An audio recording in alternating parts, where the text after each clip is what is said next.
రాష్ట్రంలో బీఆర్ఎస్ పరిస్థితి చూస్తుంటే గులాబీ బాస్ కర్మఫలం అనుభవిస్తున్నారా అనిపిస్తోంది. పార్టీపై పట్టు కోల్పోయారా అన్నట్టుగా ఒక్కొక్క ఎమ్మెల్యే చేయి జారుతున్నారు. 10 ఏళ్ల పాలనలో తాను చేసిన పనులే ఇప్పుడు రివర్స్ కొడుతున్నట్టుగా ఉంది. అధికారం కోల్పోవడంతో మాజీ మంత్రి మల్లారెడ్డి సైతం సీఎం రేవంత్ రెడ్డిని ప్రసన్నం చేసుకునేందుకు పడరాని పాట్లు పడుతున్నారు.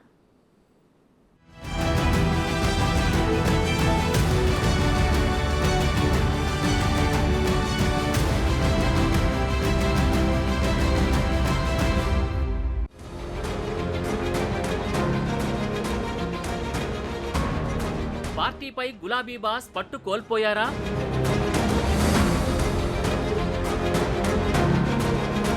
కేసీఆర్ ఆపిన ఆగని ఎమ్మెల్యేలు.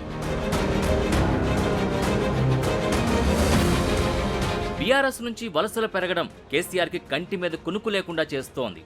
ముఖ్యంగా తన కుమార్తె ఢిల్లీ లిక్కర్ స్కామ్లో అరెస్టు కావడం, ఇదే టైంలో పార్టీ బలహీనపడుతుండడం నిజంగా ఇది ఆయనకు కోలుకోలేని దెబ్బే. పార్టీపై కేసీఆర్కి గ్రిప్ పోయిందని, అందుకే వలసలు జరుగుతున్నాయని అంటున్నారు పొలిటికల్ ఎక్స్పర్ట్స్. పార్టీ మారుతున్న వారిని ఆపడానికి ప్రయత్నాలు కూడా చేయలేని పరిస్థితిలో కేసీఆర్ ఉన్నారు. గతంలో ఆయన చేసిన పనులే ఇప్పుడు తిరిగి రివర్స్లో గుచ్చుకుంటున్నాయి. అందుకే పార్టీ నుంచి వెళ్లే వారిపై విమర్శలు చేసే అవకాశం కూడా కేసీఆర్కి లేకుండా పోయింది. గతంలో టీడీపీ నుంచి గెలిచిన వారందరినీ బీఆర్ఎస్లో చేర్చుకుని ఆ పార్టీకి చట్టసభలో ప్రాతినిధ్యం లేకుండా చేశారు.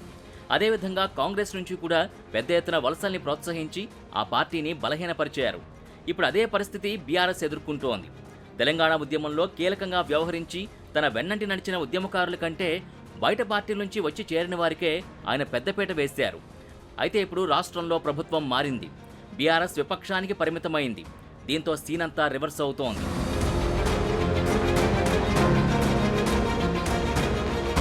సీఎంని ప్రసన్నం చేసుకునేందుకు మల్లారెడ్డి ప్రయత్నాలు.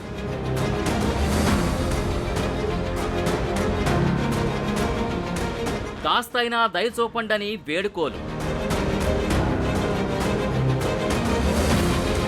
మాజీ మంత్రి మల్లారెడ్డి బీఆర్ఎస్ అధికారంలో ఉన్నప్పుడు చేసిన అరాచకాలపై ప్రజావాణిలో ఫిర్యాదులు వెల్లువెత్తుతున్నాయి. వెతకపోయిన తీగ కాలికి తగిలినట్టుగా మల్లారెడ్డిని ఎలా పట్టుకోవాలని చూస్తున్న రేవంత్ సర్కార్కి ఈ ఫిర్యాదులే ఆధారమయ్యాయి. దీంతో మల్లారెడ్డి కబ్జాలపై ప్రభుత్వం కొరడా ఝుళిపిస్తోంది. ఇటీవలే మల్లారెడ్డి అల్లుడికి సంబంధించిన కళాశాల భవనాన్ని కూడా అధికారులు కూల్చివేశారు. కబ్జాలన్నీ బయటపెట్టే ప్రయత్నాలు జరుగుతున్నాయి. మల్లారెడ్డి ఆస్తులపై దర్యాప్తు వేగవంతం కావడంతో ఆయన వెంటనే సీఎం సలహాదారు వేం నరేందర్ రెడ్డిని కలిశారు. తన ఆస్తులపై దాడులు జరగకుండా సీఎంకి విన్నవించాలని కోరారట. అయితే వేం నరేందర్ రెడ్డిని కలిసిన తర్వాత కూడా ఎలాంటి ఫలితం కనిపించలేదు. దీంతో కాంగ్రెస్లో చేరడానికి కూడా మల్లారెడ్డి సిద్ధమయ్యారు. కాంగ్రెస్లో చేరడానికి స్థానిక నేతలు సానుకూలంగా లేరు. ఈ నేపథ్యంలో ఆయన కర్ణాటక డిప్యూటీ సీఎం ద్వారా కాంగ్రెస్లోకి వచ్చేందుకు ప్రయత్నాలు చేశారు. ఇటీవల బెంగళూరుకు వెళ్లి డీకే శివకుమార్ని కలిసి తెలంగాణలో జరుగుతున్న పరిణామాల్ని ఆయన దృష్టికి తీసుకెళ్లారు. సీఎం రేవంత్ తన ఆస్తుల జోలికి రాకుండా చూడాలని విన్నవించినట్టు ప్రచారం జరిగింది. అదే సమయంలో తాను తన అల్లుడు రాజశేఖర్ రెడ్డి కాంగ్రెస్లో చేరతామని కూడా ప్రతిపాదించారని సమాచారం. అయితే అక్కడి నుంచి కూడా గ్రీన్ సిగ్నల్ రాలేదట. వివిధ మార్గాల్లో చేసిన ప్రయత్నాలు విఫలం కావడంతో మల్లారెడ్డి తానే స్వయంగా రేవంత్ రెడ్డిని ప్రసన్నం చేసుకునే ప్రయత్నాలు మొదలుపెట్టారని ప్రచారం జరుగుతోంది. మల్లారెడ్డి అనేట ఆయన పెట్టిన కబ్జాలు ఎవరైతే పేదవాళ్ళ భూములు తీసుకుందో అవన్నిటినీ వాళ్ళకు ఆపస్ ఇచ్చి తప్పయింది అని చెప్పి మా రేవంత్ రెడ్డి దగ్గర ముఖ్యమంత్రి దగ్గర ఒప్పుకుంటే తప్ప పార్టీలోకి రానిచ్చి లేదు. ఎందుకంటే ఈరోజు వచ్చి ఎవరు కలిస్తే వాళ్ళకి దండం పెడతా ఉన్నాడు. అంత గది నీకు ఎందుకు వచ్చింది? వేల కోట్ల రూపాయల ఆస్తులున్నాయి, నీకు లక్షల కోట్ల రూపాయల ఆస్తులున్నాయి. నీ ధీమంతా పైసలు పెట్టి గెలుస్తారు. మొన్న కూడా పైసలు పెట్టి గెలిచినాం. కేసీఆర్ 10 ఏళ్ల పాలనలో ప్రత్యర్థి పార్టీల్ని పూర్తిగా నిర్వీర్యం చేసేందుకు కుట్రలు పన్నారు. ఇది జగమెరిగిన సత్యం. ప్రజాస్వామ్య విలువలకి తిలోదకాలిచ్చేలా కేసీఆర్ రాజకీయం నడిపారు.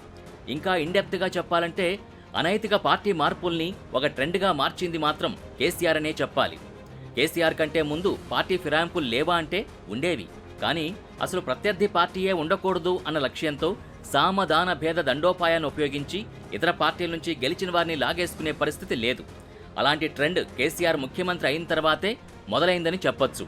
అందుకు ఉదాహరణే కాంగ్రెస్ నుంచి గెలిచిన 12 మందిని తన పార్టీలో చేర్చుకుని ఏకంగా సీఎల్పీనే విలీనం చేసుకున్నారు. ఇప్పుడు అందుకు ఫలితం అనుభవిస్తున్నారు కేసీఆర్. సరిగ్గా పార్లమెంట్ ఎన్నికలకు ముందు బీఆర్ఎస్ పార్టీ నుంచి జంపింగ్లు జోరందుకున్నాయి. ఆ పార్టీ నుంచి నేతలు ఒక్కొక్కరిగా కాంగ్రెస్ లేదా కమలం గూటికి చేరిపోతున్నారు. వారిని కట్టడి చేసే ప్రయత్నం చేసే నైతికత కూడా కేసీఆర్కి లేకుండా పోయింది. సో కర్మఫలం ఎవరైనా సరే అనుభవించి తీరాల్సిందే.